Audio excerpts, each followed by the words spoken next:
Okay, I'm presenting the results of our working group where I have been the last year as a facilitator. How's it going? Yes, the right button. Okay. Here you see the starting group at the kick-off meeting in Istra. I think we have representatives from Sweden, from France, from Netherlands, from Poland, and our contact point from the JRC. Later, Susanne from Germany joined, and also Ian Cody from the United Kingdom. I think what we have done is we have had 31 telephone conferences in this time. We have had 7 face-to-face meetings and 4 presentations to the outside, mostly to organize meetings in the area of Eurostat. I think I have tried to count my emails I have got. I think I have got about 1,200 emails, and I don't know, it's very difficult to calculate how many working hours we have done, but a rough idea is at least altogether we have done 1 person year. Okay, our general aim was very early that we have to provide a generic data model. Yes, and this generic data model has to be filled out by legislation or by gentleman agreement. This is an approach which is already done on European level in Eurostat, collecting data from the member states. For example, only a few statistics are based on legislation. Most of the data they collect are in a gentleman agreement. One advantage of this generic data model was it's not restricted to population distribution. You can distribute with this data model, and you will see it later how it is done, each theme. Okay, let's start with the statistical units. I think we have one feature type, statistical units, because it's written in the directive, but we have separated in vector-oriented and building from vectors statistical units, and on the other hand, grid statistical units. What are vector statistical units described by vector? And I like to present you the classification, which is norm in Europe, then so-called NUTS classification. As for statistical units, this is a legislation where Eurostat every 3 to 5 years defines the territorial division of Europe. And okay, it starts on the administrative boundaries, as you see here, and this is the same as the NUTS level 0.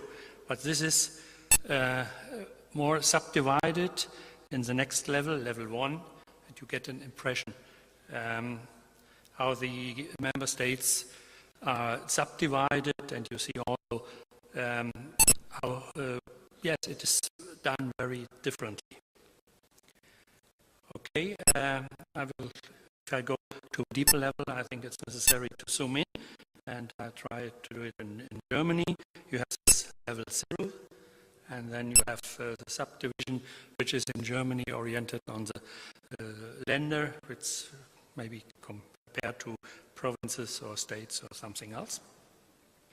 And this sometimes is subdivided, and then we have 2 more. This is not, okay, and then we have a third level 3 subdivision, and there are 2 others which are not part of the legislation but used, and the last level will be or is are communes, the municipalities. I've introduced this because we have got some comments how we can combine our data with statistical data. And what we can answer to this question is that you have to aggregate your data to one of these levels, and then you can combine your data with the public available statistical data to calculate new indicators. Okay, let's summarize the important characteristics of the statistical units. As I said, it's a generic model. I think we are using a very simple GM object, yes, and areas and lines. We have added something which is necessary to stay in, or to work in this area. I think it's very necessary that you have a timestamp, that you know from which time or for which period this unit is valid. It is, as you have seen, often used a hierarchical system, and we have included in our model to define the hierarchical dependencies. Yes, and because there is no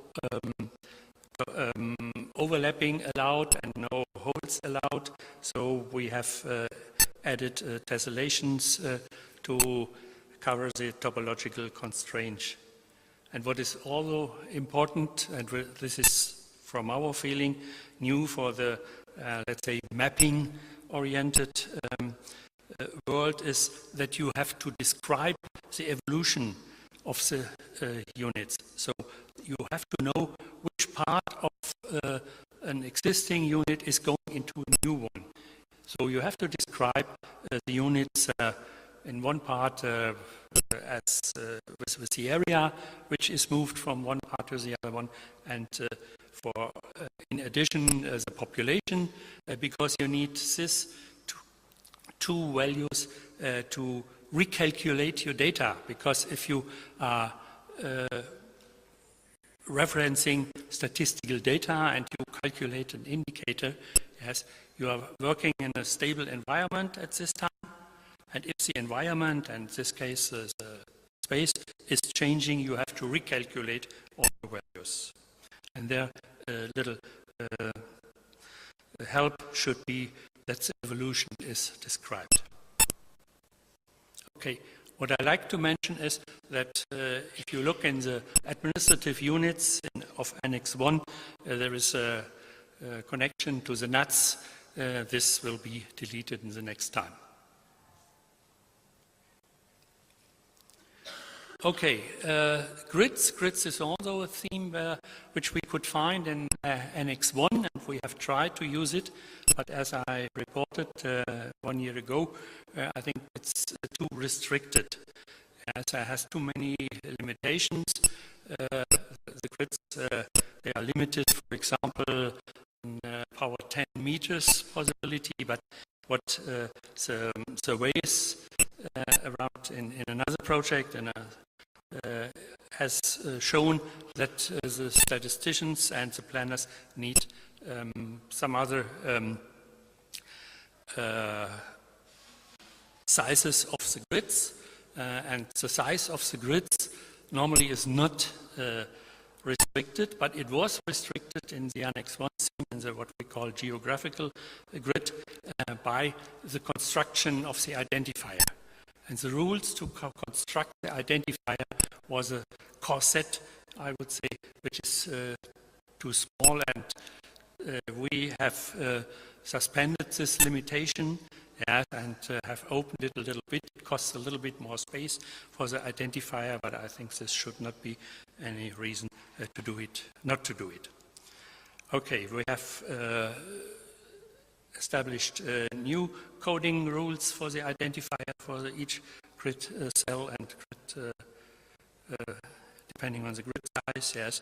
And we also have included, because we feel it's not appropriate to exclude the most used code for coordinates reference system, the EPSG code, to support our member states which have overseas territory to include in their reporting.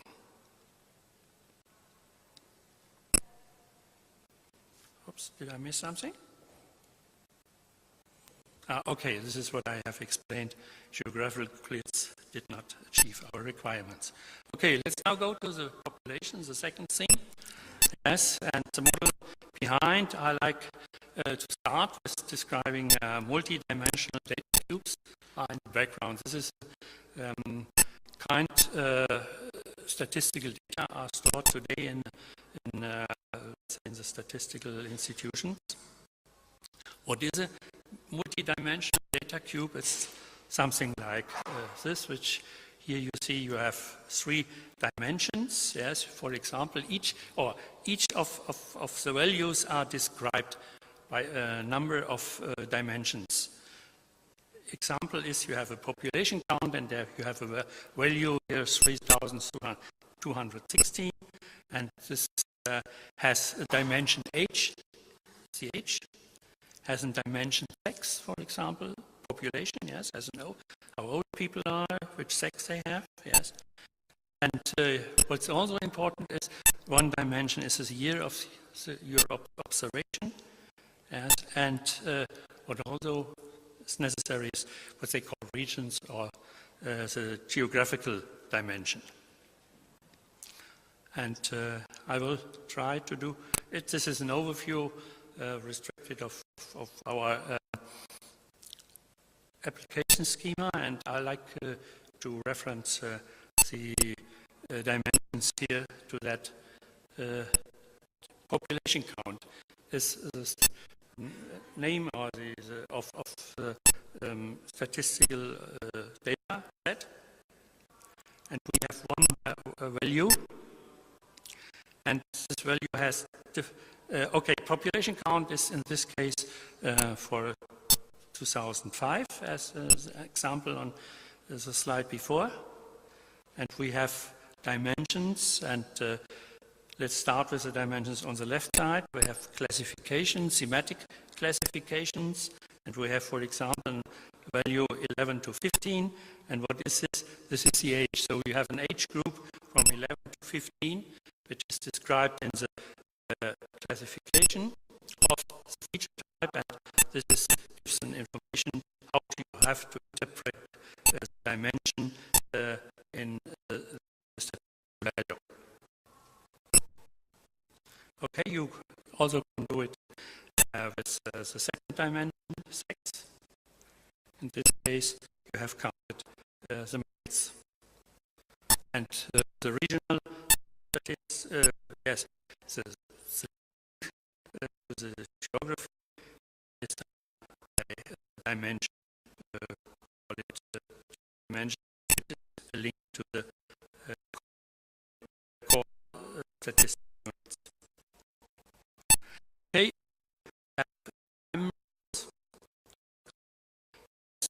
for one statistic here, if you have time row, this timestamp also to go to the statistical value so that you can identify each value to which year of observation it belongs.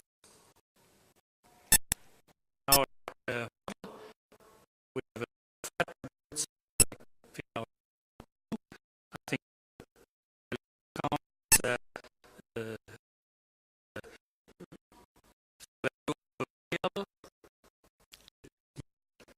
yes, and the of measurement has been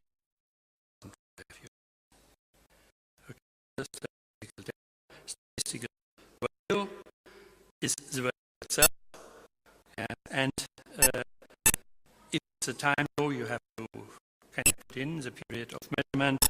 The other attributes are needed if you have exceptions, for example, that value is not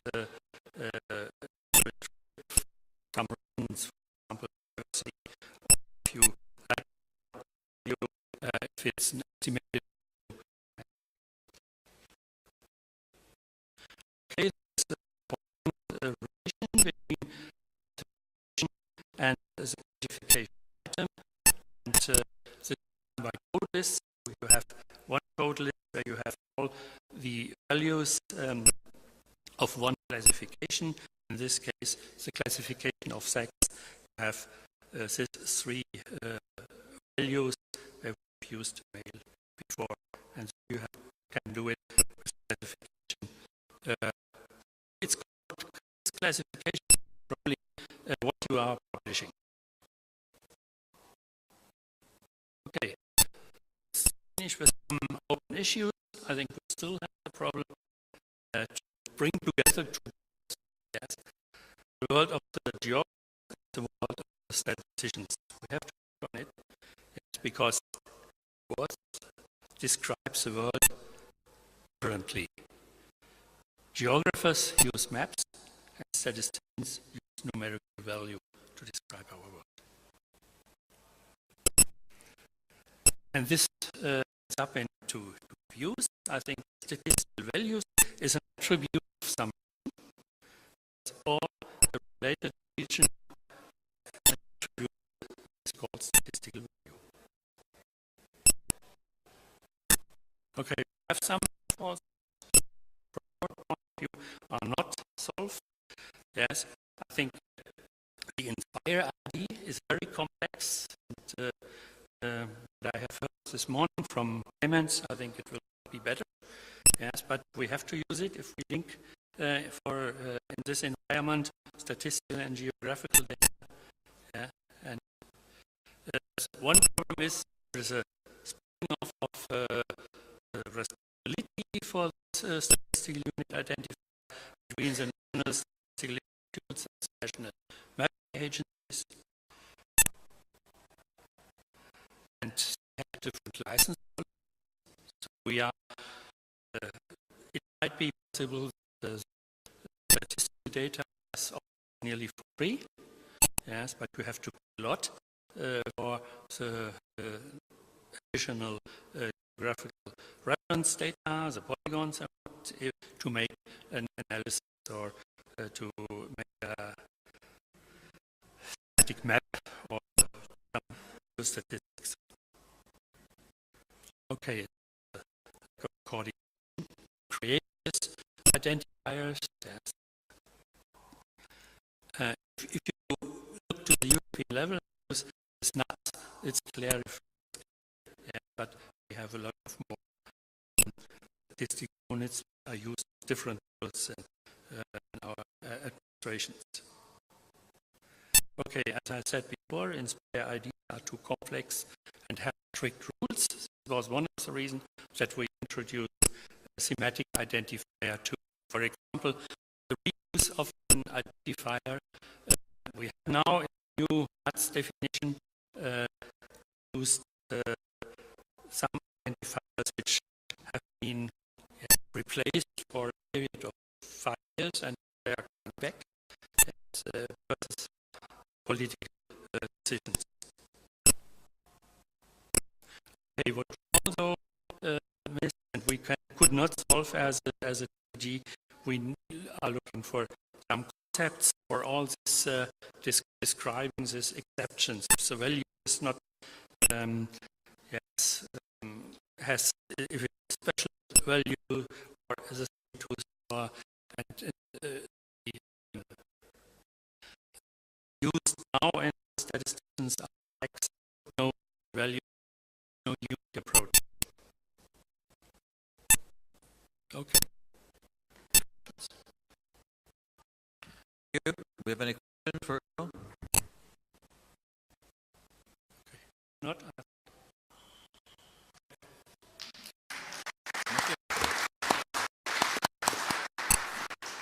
First session I've chaired in 20 years where every speaker showed up the minute we finished 30 minutes early. But since in the previous session we only have 5 minutes for coffee, so are excused early if you wish. Before you leave, since we have found it here, you may not have been in the previous session, I'd like to question about what next. We were on, what happens after version 3 and where the legislation and stuff like that. Anyone that wants to ask any questions of the commission? No? We were lucky. Okay. Thank you very much.